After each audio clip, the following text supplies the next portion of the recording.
Hey guys, in today's video, we're going to talk about how to level up on Zazzle, get those first few sales, get that first $1,000 and so on.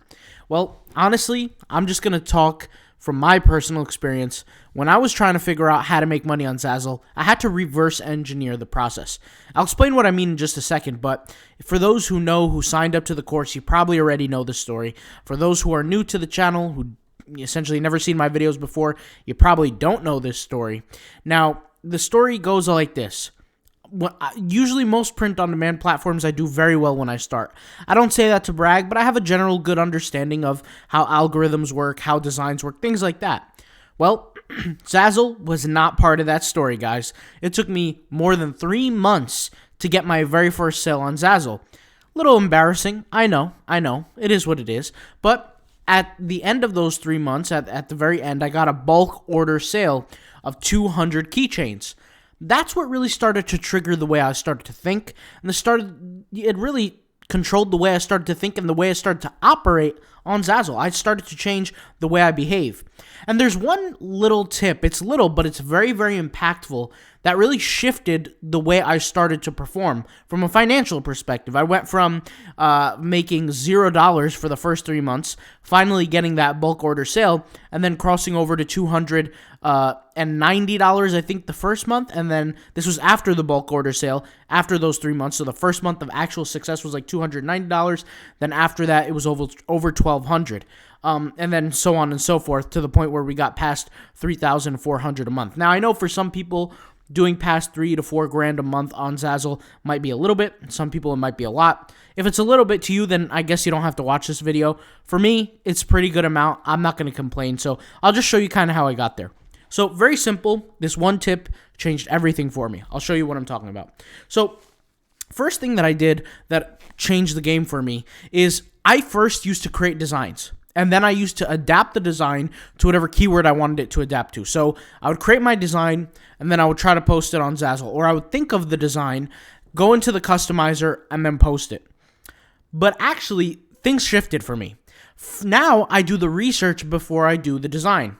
Now, FYI, I know some people have seen my Redbubble courses, some people have seen my TeePublic courses. Zazzle is completely different. I've spoken about this before, but you can't tag the same way you do on Redbubble and TeePublic the same way you do on Zazzle. Biggest mistake of your life if you do that. But regardless, let's talk about Zazzle. So, what I like to do is I like to reverse engineer the process, and I'll show you how I do it. So, there's this tool from Bots and Apps called the Zazzle AI Tagger. Okay, I'll just show you kind of right here, botsandapps.gumroad.com. You go over here, scroll all the way down to the Zazzle AI Tagger. Here it is. And this is the tool, okay? I think it's $5.99 right now. I've seen it as high as $13.99, and I've seen it as low as $5.99. So it's at its cheapest currently if you want to use it. But this is essentially what I do. So I perform a search for something that I'm willing to work on. So let's say I'm going to create something in the minimalist world, right? I'm going to go over here. And minimalist is actually a little bit too general. Let's add a defining keyword to it. So let's add like the keyword wedding minimalist, right? And let me go ahead and fix the spelling here, fix everything. Wedding minimalist, just like this. What I'll do is I'll run the AI tagger because I want to see the AI is going to nominate a certain set of tags that are most frequently selected. Okay, so I'll just go ahead and click grab tags. Now, while this is doing what it's doing, I'll kind of explain what I do with these words or these keywords and how I actually use them. Because I don't use all of them. I pick and choose which ones I use. So there's a bunch of different keywords here. These keywords are not added for no reason. They're very, very specific. The AI looks at the tools or it looks at all the different images and figures out which ones are the best. Now, there's a certain way it works out, but here's the thing. I added, and this is what's very, very specific that you have to pay attention to. What I searched for was wedding minimalist. If I search for this keyword, then that's the type of niche that I'm essentially going to be working in. But I have to figure out what tags am I going to use to actually show up for these keywords. Now, the way I do this is I say, okay, logically, the tool is going to operate a certain set of tags for me. And every single time every single time that it does nominate certain tags, then I know that those are the tags that people are searching for. Let me explain. Zazzle is going to show in rank form what's the best possible option based on the keyword that I picked. Hence, here we have the editor's pick, right? So I searched for the keyword wedding minimalist, and we have the editor's pick of the best one. Here's the second best one, the third best one, the fourth best one, etc. Zazzle's not a dumb company or not a stupid company. They're going to show customers what they believe is the best based on the most popular it is or the most profit it generates in relevancy to the keyword at hand. The keyword at hand is wedding minimalist, right? Assuming that I'm a customer, because you have to think like a customer. Why do you think Zazzle is going to show these specific designs over others? Well, there's something special about these. 9 times out of 10, it's not the users that's searching for wedding minimalist, but wedding minimalist is associated with particular keywords that Zazzle deems as the most beneficial. So, once again, we'll run the tool and we'll figure out what those keywords are. So we'll give it a few seconds, and those keywords are going to be keywords that we're going to have to use in our designs. So you can see here it says wedding thank you. Here it says photo. Here it says heart, script, modern. Well, let's just take a few of these keywords. Let's just use the word script, for example. I find something pretty interesting. In the top 1, 2, 3, 4, 5, 6, 7 out of the top 8 designs, script is somehow involved in the design. And I'm not talking about the actual tag of the keyword, but I'm talking about the actual creative design. You see here, there's script here, script here, script here, and I'm talking about like the typography, right? Well, it didn't just happen by, happen chance. It didn't just happen by random. Script is being used in the actual designs. Therefore, it should be ideal that I create a design that has script in it. And I'm not talking about just the tag, but I'm talking about the actual creative. I'm talking about the actual design itself. Like, for example, this design here shows thank you in script. I should probably create, if I'm going to use the keywords wedding minimalist and try to create designs in that niche, I should probably create a thank you card with the script written in it, along with other different features that the tool tells us. So I'll try this again. So I'll go over here, grab tags, look at the different tags, and I actually should have a notepad out like this, like notepad, and I should go over here and just literally just copy this, just like that, and paste it here, just like this, right?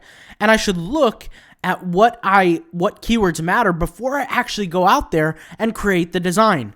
This was one of the biggest things that changed my success on Zazzle.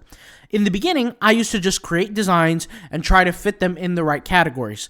Now, I find the categories and then I create the designs based on what people need and what they desire, not based on my own opinion or what I believe to look good, because that's where I go downhill.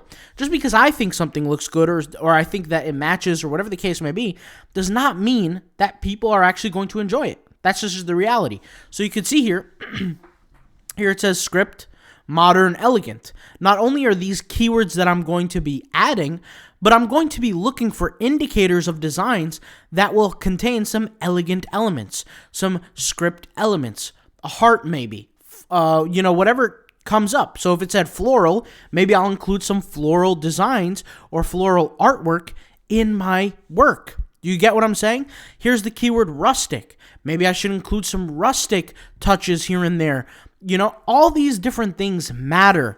Romantic, calligraphy. These are not just tags, guys, but these are guides or keys to open up your current situation on Zazzle and make yourself a whole lot more profitable. At the end of the day, ask yourself this. Are you creating your designs before you're actually doing the research? Or are you doing the research first, then creating your designs? I'm going to sit here and honest. I made the mistake before I started. Yes, I made the mistake. Okay? I made the mistake. I wasn't making the money. But as soon as I figured this out, this started to change the game for me.